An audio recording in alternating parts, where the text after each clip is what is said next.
Hello, good afternoon everyone. देखिए, कल जो एचपीएस का प्रीलिम्स एग्जामिनेशन हुआ, मैं ना पिछले कुछ 4 साल को ट्रेंड देख रहा था एक बार कि किस तरह से जो क्वेश्चन की लैंग्वेजेस फ्रेम की जाती है वो बड़ा इंपॉर्टेंट रहता है इस तरह के एग्जामिनेशन में। क्वेश्चन की लैंग्वेजेस का मतलब समझिए कि जैसे ना यूपीएससी की एक लैंग्वेज होती है जब मल्टीपल स्टेटमेंट आ जाती है। हिमाचल ने क्या किया, 3 साल पहले मल्टीपल स्टेटमेंट बेस्ड क्वेश्चन डालने लग गए यूपीएससी की तरह।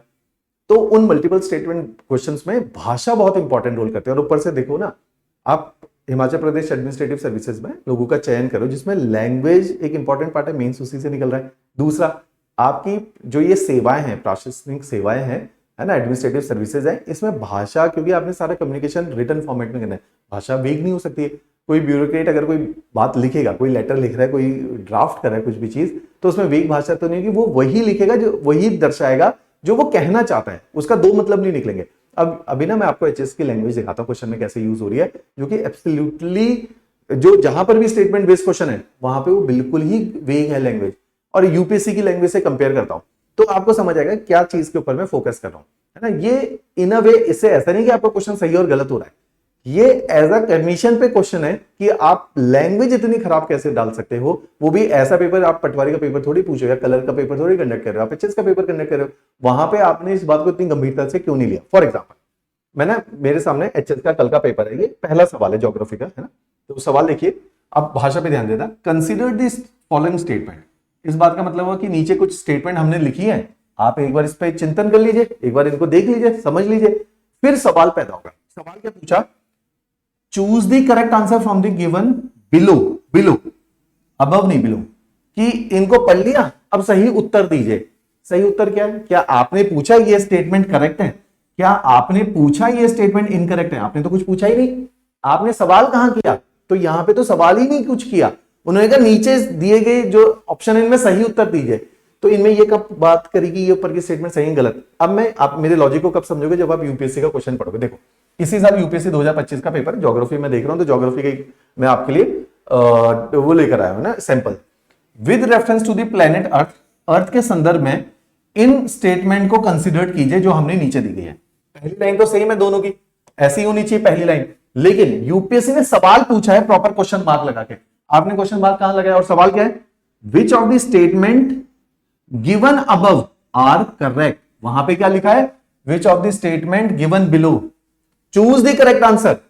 अब ये कब होता, जब आप यहां पे, पता है क्या लिखा होता, यूपीएससी भी पूछता है ऐसे ही, ये यूपीएससी की भी लाइन है, लेकिन उसकी पहली लाइन क्या होती है, which among the following statement given below are correct. तब ये दोनों मैच होके एक सवाल बना। क्वेश्चन, सवाल में हमेशा एक तो सवाल है तो क्वेश्चन मार्क है, बिल्कुल बेसिक लॉजिक है। Which of the statement given below are correct, फिर आप ये यूज करो, choose the correct answer from the option given below. ये यूपीएससी लैंग्वेज ऐसे यूज करता है, यहां बिल्कुल वेग है। अब आपको नहीं पता चल रहा इससे कि इन्होंने करेक्ट पूछा कि इनकरेक्ट पूछा, absolute blunder, absolute blunder.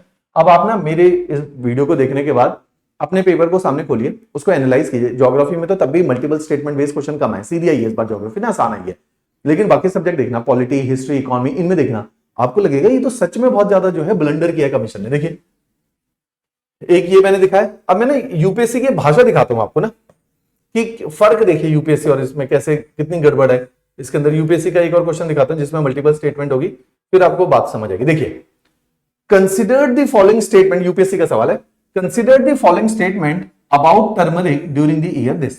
Simple, उन्होंने कहा कंसिडर कर लो, फिर आप सवाल पैदा होगा, which of the statement given above are correct. ये सवाल होगा कि बताओ भाई इसमें से कौन सी सही है। और यहां हम एचएस के पेपर में देखिए कोई सेंस नहीं, नीचे बहुत सारे, नीचे कुछ ना, इस बार डिस्प्यूटेबल क्वेश्चन है, मैंने अभी एक वीडियो बनाया था कुछ देर पहले, वहां पे था, देखिए, consider the following statement, in statement को कंसीडर कीजिए, फिर पूछो ना इनमें से कौन सी स्टेटमेंट सही है या गलत है। अब आपको क्या पता चला कि सही और गलत क्या पूछा जा रहा है इसमें, choose the correct answer from the option given below. ये कोई सेंस नहीं बनता, इस स्टेटमेंट का कोई सेंस नहीं बनता। तो इस तरह की गलतियां बहुत सारी करी हुई है, बहुत सारी। ये देखिए, इससे पहले एक और क्वेश्चन, इसमें भी यही गलती है। तो बहुत सारे क्वेश्चन में, ये देखिए एक और क्वेश्चन, इसमें भी बता रहा हूं, consider the following statement, choose the correct answer from the statement given below. कोई क्वेश्चन मार्क नहीं कहीं पर भी, क्योंकि क्वेश्चन ही नहीं पूछा। तो ये जो है बहुत बड़ी गलती कमीशन ने कर रखी है, और ये ऐसा नहीं इस साल की थी, 2021 से करते आ रहे, जब से 21-22 से जब से इन्होंने पैटर्न चेंज किया। तो एक बार आप इसको दीजिए, तो इसके लिए चलो रिप्रेजेंटेशन भेजेंगे ही, लेकिन ये जो छोटी छोटी चीजें ना, एज एन एस्पिरेंट, ये आपका विश्वास खत्म करती हैं कमीशन के ऊपर, कि किस तरह की आप भाषा यूज कर रहे हो, कैसे आप क्वेश्चन जो है इतने सारे क्वेश्चन आप गलत कैसे दे सकते हो कमीशन में। और बड़े आसान से क्वेश्चन है, ज्योग्राफी में भी एक वीडियो में शेयर किए गए, बाकी सब्जेक्ट फैकल्टीज भी आपके साथ, विशाल सर ने भी शेयर किया कुल्लू वाला क्वेश्चन। तो एब्सोल्युटली इनकरेक्ट आंसर है वो, है ना, absolutely incorrect statement and question है वो। तो कमीशन इतने बड़े एरर नहीं कर सकता। आपका आंसर डिस्प्यूटेबल हो सकता है कि 2 आंसर निकल सकते हैं, आपका क्वेश्चन गलत नहीं हो सकता ना। पूरे साल में एक ही तो पेपर बनाना ना जिसमें 100 सवाल है, वो कैसे गलत हो गया आपसे, राइट। कि एज एन इंस्टीट्यूट तब भी एक लेवल पे अफोर्ड कर सकते हैं, है ना, कि उनकी उतनी बड़ी अकाउंटेबिलिटी और रिस्पॉन्सिबिलिटी नहीं, आपकी तो बहुत बड़ी अकाउंटेबिलिटी और रिस्पॉन्सिबिलिटी। आप इस तरह के छोटे छोटे मिस्टेक्स, या तो बहुत बड़ा है ना कि ऐसा होता है कि लाखों में एक बार आपने मिस्टेक कर दिया, आप हर साल एक पेपर बना रहे हो, उसमें 5 से 6 क्वेश्चन गलत कर दे रहे हो, और आंसर नहीं क्वेश्चन ही गलत कर दे रहे हो, तो वो बहुत देखने में जो है कमीशन किसमें आ रहा है, राइट।